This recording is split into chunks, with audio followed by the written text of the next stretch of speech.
Film का आधार 2048 पर आधारित है। कई कारें अटलांटिक महासागर के किनारे नाटो ऑपरेटिंग बेस तक जाती है। कारों में से एक एक हवेली के सामने रुकती है। एक महिला हवेली के अंदर 3 लोगों के परिवार को दिखाती है, जो अब उनका नया घर है। पिता रिक जानसेन, उनकी पत्नी डॉ अबिगेल जानसेन और उनका बेटा लुकास आश्चर्यचकित है। स्पष्ट रूप से जगह की भव्यता के आदी नहीं है। तीनों अपने निजी स्विमिंग पूल के सामने खड़े थे। तभी लुकास ने रिक से पूछा कि वह कहां जा रहा है। रिक उसे आकाश की ओर एक दिशा दिखाता है। कैमरा पड़ोस में समान घर दिखाता है, जिससे पता चलता है कि जो लोग अन्य कारों में आए थे उन्हें समान घर दिए गए थे। अगली सुबह प्रोफेसर मार्टिन कॉलिंगवुड परिवार से मिलने आए। दंपत्ति उसे देखकर खुश हो जाते हैं। रिक ने मिशन के लिए उसे चुनने के लिए प्रोफेसर को धन्यवाद दिया, लेकिन इसके बजाय प्रोफेसर ने उसे मिशन में शामिल जोखिमों की याद दिलाई।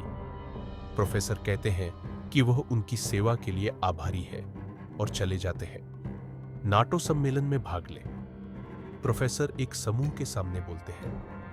वर्ष 2048 में पृथ्वी के प्राकृतिक संसाधनों का उपयोग उनके टुकड़े टुकड़े कर दिया गया है। लोग बचे हुए संसाधनों के लिए लड़ना शुरू कर देते हैं और देशों के बीच युद्ध प्रचलित हो जाते हैं। उनका अनुमान है कि 10 वर्षों में ग्रह का आधा हिस्सा रहने लायक नहीं रह जाएगा और 15 वर्षों में दुनिया की वर्तमान आबादी का आधा हिस्सा भूख से मर जाएगा।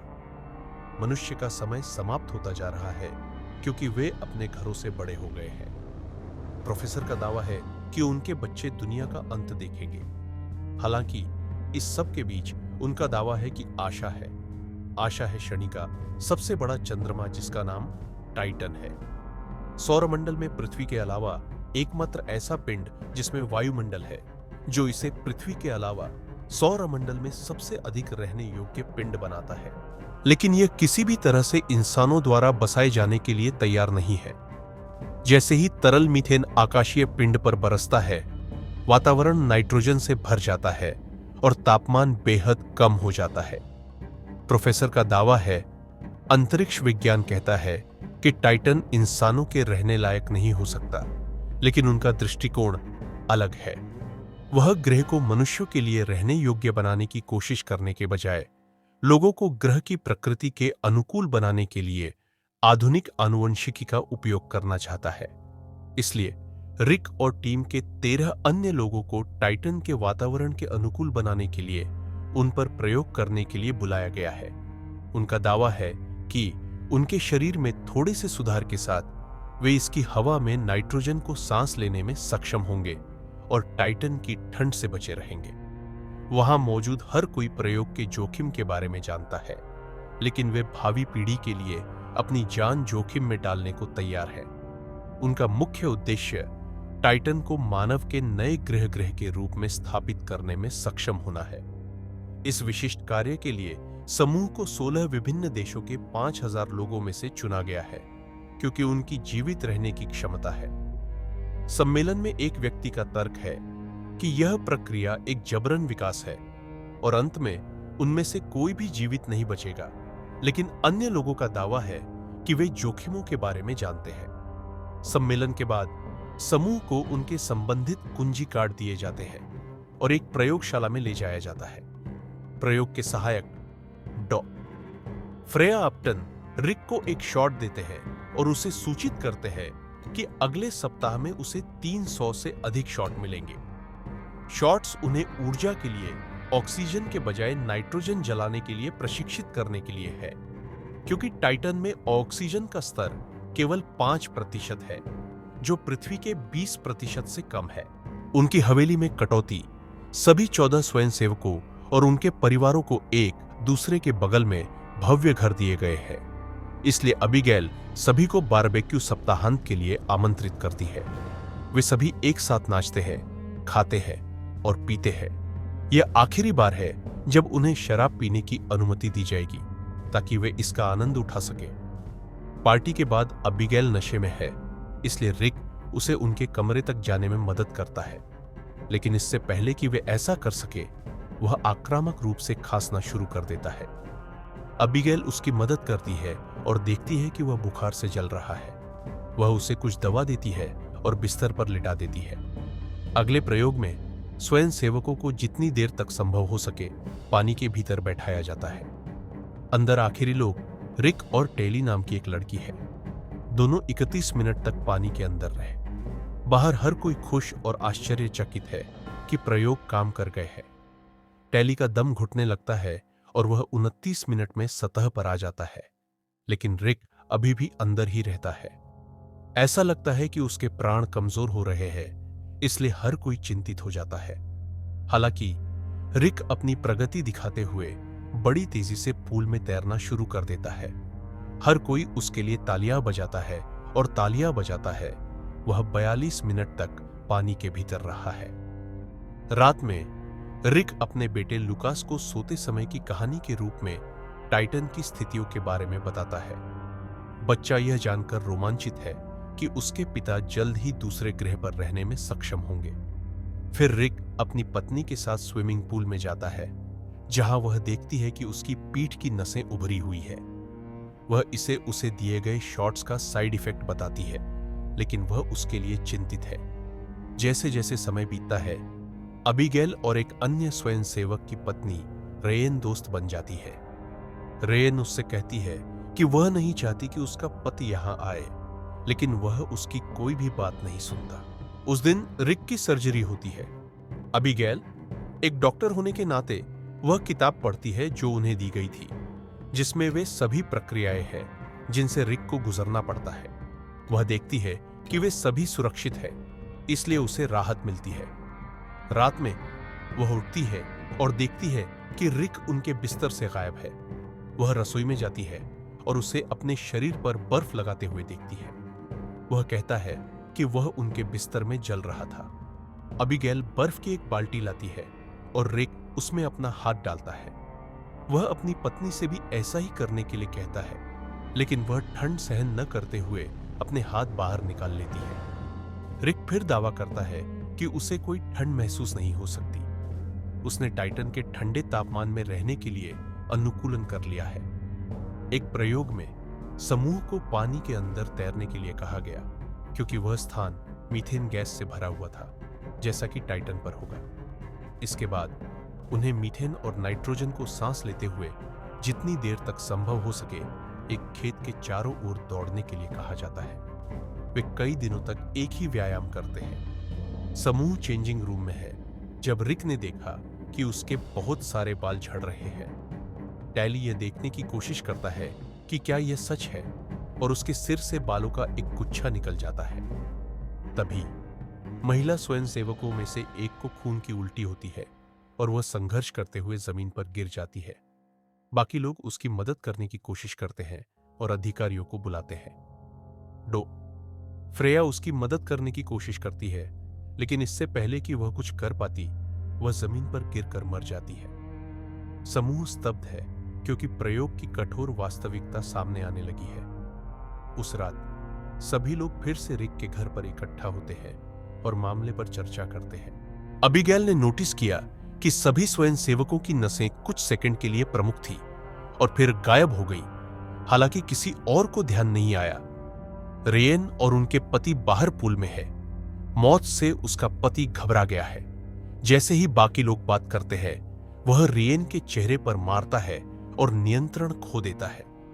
बाकी लोग लड़की की मदद करने जाते हैं और उस आदमी को रोकते हैं। उसका मस्तिष्क प्रयोगों को अच्छी तरह से संभाल नहीं रहा है। अगले दिन डॉटी फ्रेया रिक के महत्वपूर्ण अंगों का परीक्षण करने के लिए उसके पास आती है। उनका दावा है कि जिस लड़की की मौत हुई उसकी किडनी में पथरी थी, जिसके कारण प्रयोग में बदलाव आया और उसकी मौत हो गई। रात में रिक खून की उल्टी करना बंद नहीं कर पाता। अबीगेल स्वयं इसकी जांच करने के लिए इसका एक नमूना लेती है। दरवाजा बंद करते समय वह दीवारों से चमकती हुई रोशनी देखती है और उसे एहसास होता है कि उन पर नजर रखी जा रही है। रिक स्विमिंग पूल में है, तभी उसकी त्वचा छिलने लगती है और तैरने लगती है। बाद में जब वे सो गए, अबीगेल ने देखा कि रिक की पीठ भी छिल गई है। अबीगेल अगली सुबह नमूना प्रयोगशाला में ले जाती है और देखती है कि इसमें कई ऐसे यौगिक हैं जिनके बारे में किताब में बात नहीं की गई है। लैब उस दिन रिक की आंखों की सर्जरी करती है। यह उसे अंधेरे के पार देखने की अनुमति देने के लिए है। सर्जरी के बाद वह घर चला जाता है, लेकिन जब उसकी आंखों से अनियंत्रित रूप से खून बहने लगता है तो उसे वापस अस्पताल ले जाना पड़ता है। अबीगेल प्रोफेसर से मिलती है और उन पर प्रक्रिया के बारे में सब कुछ न बताने का आरोप लगाती है। वह उससे उन कैमरों के बारे में पूछती है जिनके बारे में उसका दावा है कि ये सुरक्षा कारणों से है। वह उसे बर्खास्त कर देता है और घर भेज देता है। जैसे ही वह घर पहुंचती है, वह रेन के घर पर सेना की बड़ी गाड़ियां आती हुई देखती है। वह यह देखने के लिए दौड़ती है कि क्या हो रहा है, लेकिन एक सैनिक उसे रोकता है। तभी किसी ने रेन को खिड़की से बाहर फेंक दिया। उसका शव सामने बरामदे पर पड़ा था। प्रयोगों के कारण रेन का पति पूरी तरह से जंगली हो गया है। एक रात अबीगेल रिक का कुंजी कार्ड लेती है और सुविधा में घुस जाती है। वह स्वयं सेवकों की मेडिकल फाइल ढूंढती है और देखती है कि जिस लड़की की मृत्यु हुई उसे गुर्दे में पथरी नहीं थी। प्रोफेसर और टीम नासा के साथ बैठक में है। उचित साक्ष्य या नैतिक कारणों के बिना जबरन विकासवादी प्रयोग करने के लिए प्रोफेसर को दंडित किया गया है। उसे अपना ऑपरेशन बंद करने की धमकी दी गई है। जब प्रोफेसर रिक से मिलने उसके घर आता है तो वह अबीगेल से कहता है कि वह वास्तव में अभी तक प्रयोगों के प्रभावों को नहीं जानता है, लेकिन वे अब वापस नहीं जा सकते। विषयों को मनुष्यों की एक नई प्रजाति में बदल दिया जाएगा जिसे होमो टाइटेनियंस कहा जाएगा, और यह होमो सेपियंस से अलग होगा।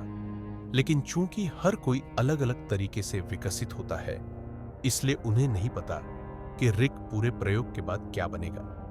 बाद में रिक अपनी आंखों से पट्टी खोलता है और चारों ओर सब कुछ देखकर आश्चर्यचकित हो जाता है, यहां तक कि अंधेरे में भी। उनकी आंखें विकसित हो गई हैं। अगले दिन वे विषयों पर एक महत्वपूर्ण सर्जरी करते हैं, लेकिन रिक और टैली को छोड़कर सभी मर जाते हैं। अब मानवता का भविष्य इन दो पर निर्भर है। अबीगेल को सर्जरी के बाद सुविधा केंद्र में लाया जाता है और वह यह देखकर आश्चर्यचकित हो जाती है कि उसका पति पूरी तरह से एक अलग प्राणी में बदल गया है। लेकिन यह स्पष्ट है कि वह अब भी उन्हें याद करते हैं।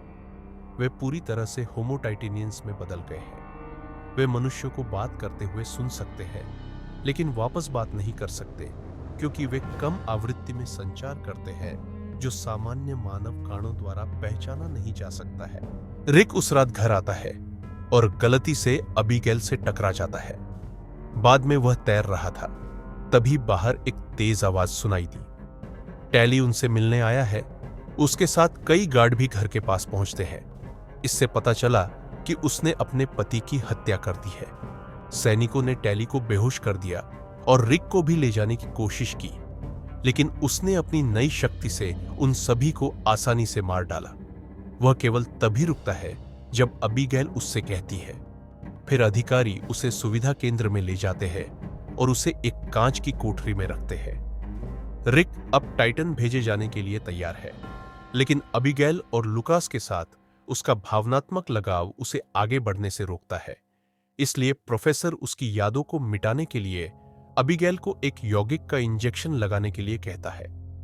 अबीगेल बाध्य होती है और उसे शॉट देती है। रिक अपना सिर हिलाता है, यह दर्शाता है कि वह उसे भूलना नहीं चाहता। अबीगेल सेल से बाहर आती है। लुकास और डॉग फ्रेया को ले जाती है और भाग जाती है, क्योंकि यह पता चलता है कि उसने उसे भागने में मदद करने के लिए एक अलग कंपाउंड दिया था। रिक बेहोश होने का नाटक करता है और एक सैनिक को मार देता है। बाकी लोग सतर्क हो जाते हैं, लेकिन उसकी विकसित क्षमताएं उसे आसानी से भागने में मदद करती हैं। रिक एक प्रयोगशाला में अपनी पत्नी और बेटे से मिलता है, लेकिन तुरंत ही सैनिकों से घिर जाता है। प्रोफेसर अबागेल को समझाते हैं कि रिक का विकास अपरिवर्तनीय है और वह अब वापस इंसान नहीं बन सकता। उसके जीवित रहने का एकमात्र तरीका टाइटन जाना है। यह देखकर कि उसने अपने पुराने पति को पूरी तरह से खो दिया है, अबीगेल अंततः मानवता और उसके अस्तित्व की खातिर उसे दूर जाने देने के लिए सहमत हो जाती है। अगले दृश्य में हम उन्हें एक हवाई जहाज में देखते हैं। रिक एक बॉडी बैग में है और उसे टाइटन भेजने के लिए ले जाया जा रहा है। कुछ महीनों बाद प्रोफेसर को अनैतिक तरीकों का इस्तेमाल करने के आरोप में गिरफ्तार कर लिया गया। अबिगेल और फ्रेया ने टाइटन टोवाई सुविधा पर कब्जा कर लिया है। लुकास अपनी मां को रात के साफ आसमान को देखने के लिए बाहर बुलाता है। आकाशगंगा में कहीं दूर हम रिक को टाइटन के पहाड़ों पर खड़ा देखते हैं। वह यहाँ के माहौल में पूरी तरह से ढल चुका है। वह अपनी जालदार भुजाएं फैलाता है और उसके आकाश में उड़ता है।